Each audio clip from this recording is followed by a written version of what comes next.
All right, Jake, thank you. Let's see what we're following in top stories for you now this Monday.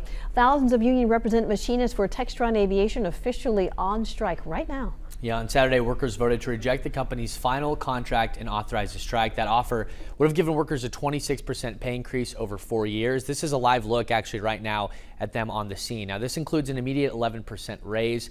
No word this morning, though, when Textron and the union will return to that negotiating table. The heavy rain over the weekend gave a slight boost to Cheney Lake. New numbers from Storm Team 12 show Cheney Lake's watershed got between 1 and 2 inches of rain.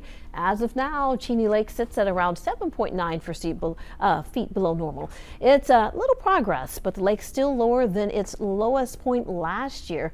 Our meteorologists say some of that weekend rain will eventually flow into Cheney Lake. Despite the rain, though, the city of Wichita announces last week water restrictions will remain in place. Attorneys are looking to dismiss the upcoming case against former Marion Police Chief Gideon Cody.